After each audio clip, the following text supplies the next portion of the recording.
하나님의 말씀은 시편 86편 1절에서 17절까지의 말씀입니다.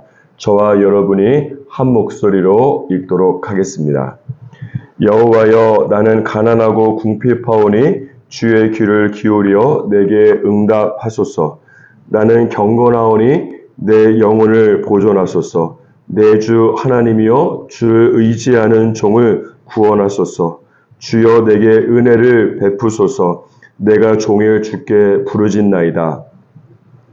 주여, 내 영혼이 주를 우러러 보오니 주여, 내 영혼을 기쁘게 하소서. 주는 선하사 사죄하기를 즐거워하시며 주께 부르짖는 자에게 인자하심이 후하심이니이다. 여호와여, 나의 기도에 귀를 기울이시고 내가 간구하는 소리를 들으소서. 나의 환난 날에 내가 주께 부르짖으리니 주께서 내게 응답하시리이다. 주여, 신들 중에 주와 같은 자 없사오며 주의 행하심과 같은 일도 없나이다. 주여, 주께서 지으신 모든 민족이 와서 주의 앞에 경배하며 주의 이름의 영광을 돌리리이다. 무릇 주는 위대하사 기한 일들을 행하시오니 주만이 하나님이시니이다. 여호와여, 주의 도를 내게 가르치소서. 내가 주의 진리에 행하오리니 일심으로 주의 이름을 경외하게 하소서. 주 나의 하나님이여, 내가 전심으로 주를 찬송하고 영원토록 주의 이름의 영광을 돌리오리니 이는 내게 향하신 주의 인자하심이 크사 내 영혼을 깊은 수월에서 건지셨음이니이다. 하나님이여, 교만한 자들이 일어나 나를 치고 포악한 자의 무리가 내 영혼을 찾아싸우며 자기 앞에 주를 두지 아니하였나이다. 그러나 주여, 주는 긍휼히 여기시며 은혜를 베푸시며 노하기를 더디하시며 인자와 진실이 풍성하신 하나님이시오니 내게로 돌이키사 내게 은혜를 베푸소서. 주의 종에게 힘을 주시고 주의 여종의 아들을 구원하소서. 은총의 표적을 내게 보이소서. 그러면 나를 미워하는 그들이 보고 부끄러워하오리니 여호와여, 주는 나를 돕고 위로하시는 이시니이다. 아멘. 1절 말씀에 보면 시편 기자인 다윗은 내가 가난하고 궁핍하다고 고백하고 있습니다. 그리고 7절 말씀에 보면 나의 환난 날에 내가 주께 부르짖을 것이라고 말씀하고 있습니다. 이것으로 미루어 볼 때 오늘 본문 말씀의 저자인 다윗은 인생 중에 고난과 환난을 만나서 그 영혼이 가난하고 궁핍하게 된 것을 알 수가 있습니다. 그리고 1절에서 7절까지의 말씀을 눈으로 보시면 시편 기자가 하나님께 기도합니다라고 하는 의미의 동사가 7번 이상이나 사용되고 있습니다. 그 중에서 몇 가지만 보자면 1절에 보면 주의 귀를 기울여 내게 응답하소서. 3절에서는 내가 종일토록 주께 부르짖나이다.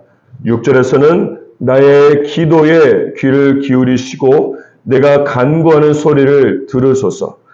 이 대목에서 알 수 있는 것은 무엇인가 하면 다윗은 고난을 벗어나기 위한 간절함을 하나님을 향한 간절한 기도로 변화시켰다는 것입니다. 하지만 어떤 경우에는 사람들은 고난을 만나면 그것을 벗어나기 위해서 간절하게 걱정은 하지만 간절하게 기도까지는 하지는 않습니다.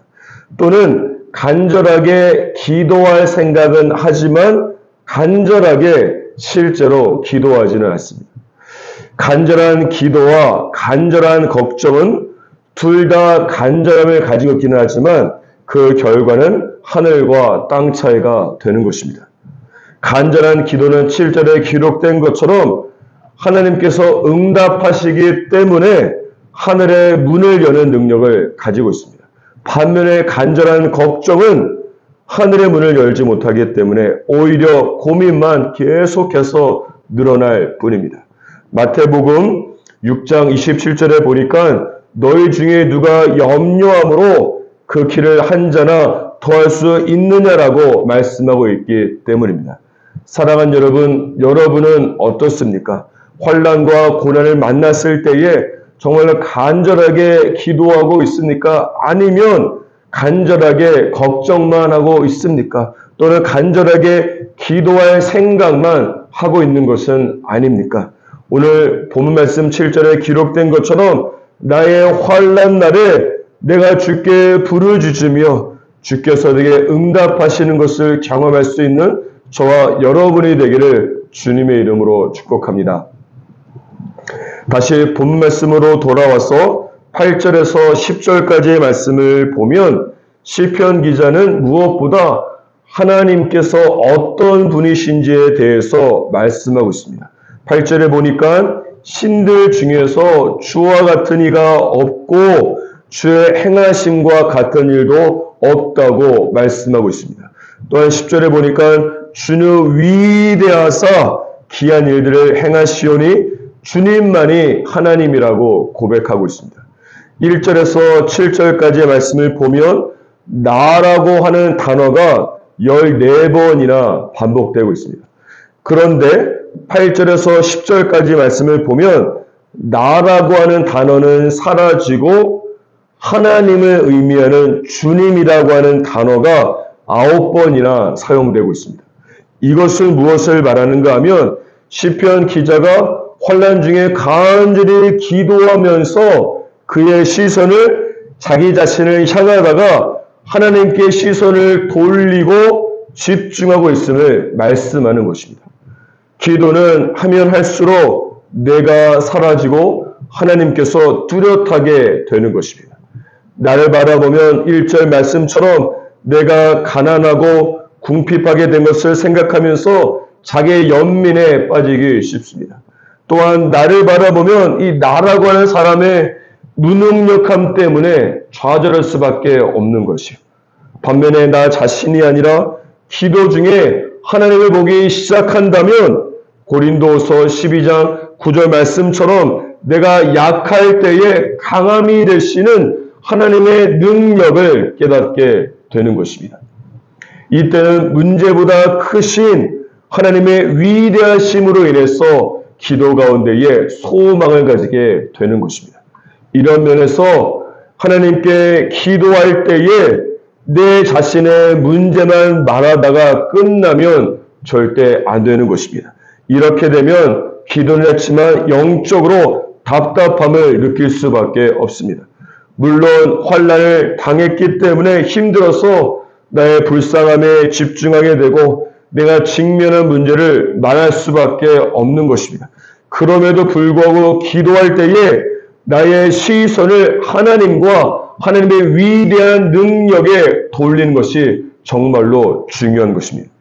그렇게 되면 물론 기도를 내 문제 때문에 시작은 하게 되지만 하나님의 능력을 바라보게 되면서 기쁨과 평안으로 기도를 마무리하게 되는 것입니다.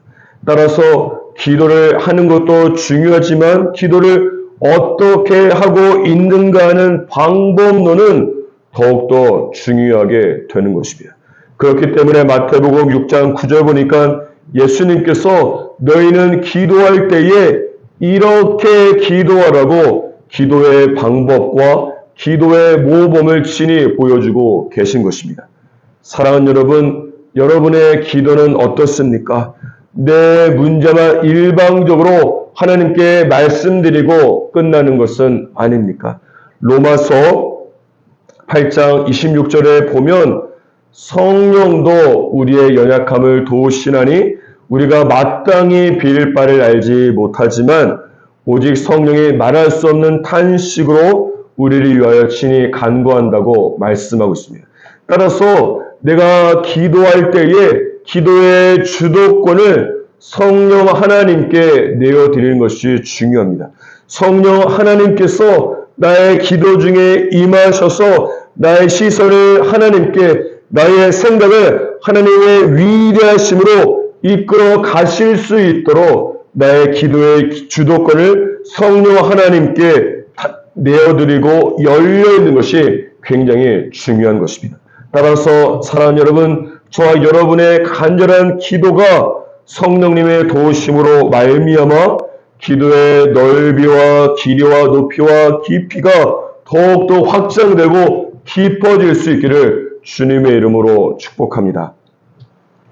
다시 본문 말씀으로 돌아와서 11절을 보시면 시편 기자가 여호와여 주의 도를 내게 가르치소서 내가 주의 진리에 행할 것이라고 말씀하고 있습니다.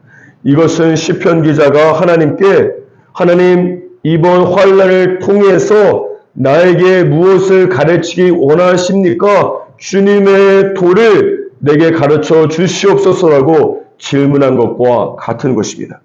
여러분, 이런 질문은 고난을 만났을 때에 그리스도인들이 할 수 있는 100만 불짜리 반응과 질문이 되는 것입니다.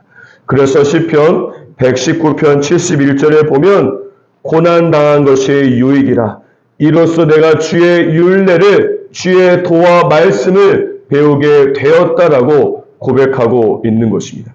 또한 여러분 11절 말씀을 다시 한번 보시면 메시지 영어 성경에서는 이 구절을 내가 똑바로 걸을 수 있도록 나를 훈련시켜 주십시오라고 번역되어 있습니다. 이런 면에서 신명기 8장 3절에 보면 너를 낮추시며 너를 줄이게 하시며 또 너도 알지 못하며 너희 조상들도 알지 못하던 만나를 너에게 먹이신 것은 사람이 떡으로만 사는 것이 아니요 여호와의 입에서 나오는 모든 말씀으로 사는 줄을 내가 알게 하려 하심이라고 말씀하고 있는 것입니다. 따라서 환난은 무엇인가 하면 인간적인 눈으로 바라볼 때는 나를 땅바닥에 떨어뜨리기 위한 것처럼 보이지만 하나님의 눈으로 바라본다면 나를 한 단계 영적으로 업그레이드 시키기 위한 나를 주님 안에서 성장시키기 위한 영적인 훈련과 성장통이 되는 것입니다. 그런데 환난을 당할 때에 고생은 고생대로 다 하고 주님께서 고난을 통해서 나를 가르치시고자 하는 것을 내가 배우지 못한다면 고난과 고통을 영적으로 낭비하게 되는 것입니다. 그렇기 때문에 오늘 본문 말씀 11절에 기록된 것처럼 고난을 만났을 때에 하나님 주의 도를 내게 가르치소라고 기도하면서 고난의 목적과 이유를 분별하는 것이 중요합니다. 사랑하는 여러분, 저 여러분은 첫째, 고난의 목적을 발견하고 둘째, 고난의 목적과 이유를 반드시 이루어서 욥기 23장 10절 말씀처럼 그가 나를 단련하신 후에는 내가 순금같이 나오기를 주님의 이름으로 축복합니다. 오늘날로 살아가실 때에 시선이라고 하는 CCM 가사의